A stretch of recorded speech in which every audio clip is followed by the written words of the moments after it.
कार्टूनिया channel को subscribe करें और देखें मजेदार कार्टून वीडियो। ये कहानी है धरनीपुर गांव की, जहां एक गरीब किसान रहता था। नाम था उसका रघुनंदन, लेकिन गांव के लोग उन्हें प्यार से रघुनंदन काका कहकर बुलाते थे। उनके पास बस थोड़ी सी जमीन थी, जिससे किसी तरह गुजर बसर होता था। वो बड़े परिश्रमी थे, सुबह से शाम तक खेत में काम करते, पसीना बहाते, ताकि अपने इकलौते बेटे राजू को पढ़ा लिखा सके। राजू पढ़ाई में तेज था, लेकिन पिछले 15 मिनट से पढ़ लिया, अब बाद में पढ़ूंगा। मेहनत से दूर भागता था। जैसे ही कोई काम कहा जाता, अरे बेटे, बाहर गाय को चारा डाल कर आ। अरे पिताजी, आज सुबह में ही तो चारा डाला था, अब कल डाल दूंगा। वो टाल मटोल करने लगता। कभी कहता कल कर लूंगा रघुनंदन काका, तो कभी मुस्कुराकर बोलता मैं बड़े कामों के लिए बना हूँ, ये छोटे मोटे काम मुझसे नहीं होंगे। ये काम तो छोटा है, मैं बड़ा आदमी बनूंगा। रघुनंदन काका ने कई बार प्यार से, कभी सख्ती से, तो कभी किस्सों के जरिए राजू को समझाने की कोशिश की, लेकिन राजू की आदतें नहीं बदली। वो बस सपने देखता रहता, बिना मेहनत किए सब कुछ पाने। लेकिन एक दिन रघुनंदन काका को एक तरकीब सूझी।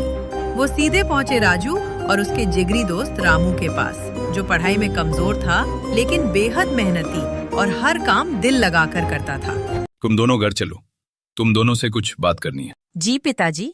ठीक है काका। रघुनंदन फिर दोनों को अपने साथ घर लेकर आ जाते हैं।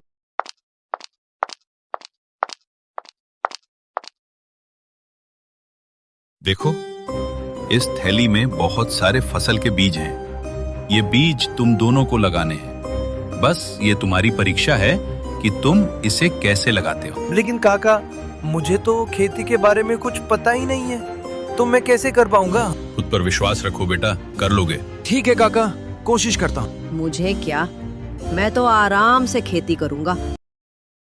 रामू वो थैली लेकर अपने घर चला आता है। रामू सोचने लगता है कि फसल के बीज तो ले आया हूँ, लेकिन शुरुआत कहाँ से करूँ? वहीं दूसरी तरफ राजू निश्चिंत होकर आराम करने लगा। और फिर अगली सुबह ही रामू निकल जाता है अपनी खेत की ओर। रामू सबसे पहले कुदाल से खेत को खोदने में लग जाता है। वहीं दूसरी तरफ राजू सोच रहा होता है, आज तो पहला ही दिन है, कल से शुरू कर लूंगा। कौन सा एक दिन में फसल उग जाता है। राजू हमेशा काम को टालता रहता। कभी कहता आज समय नहीं है, कल से करूंगा, तो कभी अभी तो बहुत वक्त है, बाद में कर लूंगा। ऐसे ही बहाने बनाते बनाते दिन बीतते जा रहे थे। वहीं दूसरी तरफ रामू जी जान से मेहनत करता है। कभी कुदाल लेकर खेत को जोतता, कभी मिट्टी को बराबर करता, तो कभी मिट्टी तैयार करता, तो कभी खेत में पानी पहुंचाता। वो बिना थके दिन रात पूरे मन से अपने खेत को संवारने में लगा रहता है।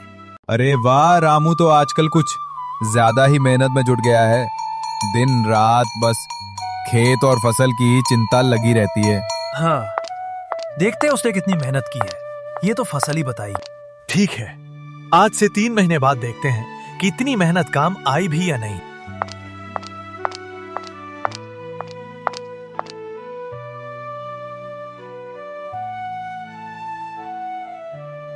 प्रणाम जगदीश जी।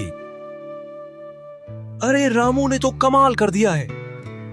पता नहीं पढ़ाई में इतना तेज क्यों नहीं है, लेकिन मेहनत से कभी पीछे नहीं हटता। राजू, तूने अब तक खेत तक कदम भी नहीं रखा और अभी तक कुछ किया भी नहीं है। अभी सिर्फ 10 दिन ही हुए हैं, इतनी जल्दी भी क्या है, आराम से कर लूंगा। ठीक है, तू तो होशियार है, तुझे कौन समझा सकता है। जैसे करना है वैसे ही कर। पता नहीं इससे क्या हो गया। खैर, चलो घर, थोड़ा आराम कर लेता हूँ। दिन पर दिन निकलते जा रहे थे। राजू के फसल के बीज अब तक वैसे ही पड़े धूल खा रहे थे, जबकि रामू अपने बीज समय पर खेत में बो चुका था।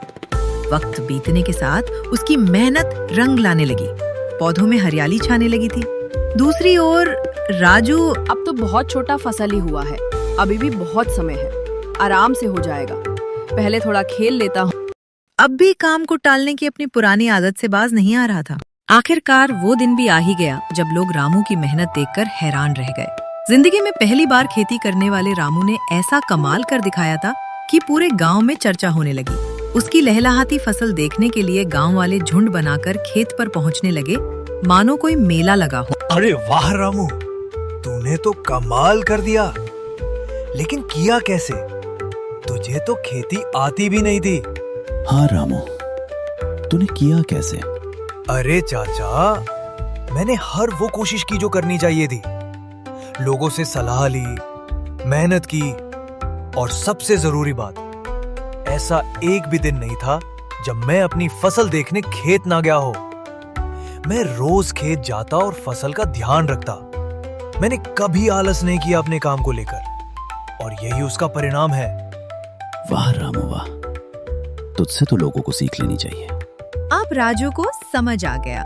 वो अंदर ही अंदर मान गया कि काम टालकर और आलस दिखाकर वो अपनी जिंदगी की कितनी बड़ी गलती कर रहा था। वो अपने पिता रघुनंदन से कहता है, मुझे माफ करना पिताजी, मैं अब समझ गया हूँ। अब मैं कभी किसी काम को नहीं टालूंगा और ना ही किसी काम के प्रति आलस दिखाऊंगा। लगातार काम को टालना या फिर किसी काम को लेकर आलस्य दिखाना हमारे जीवन के लिए अत्यंत ही नुकसानदायक होता है।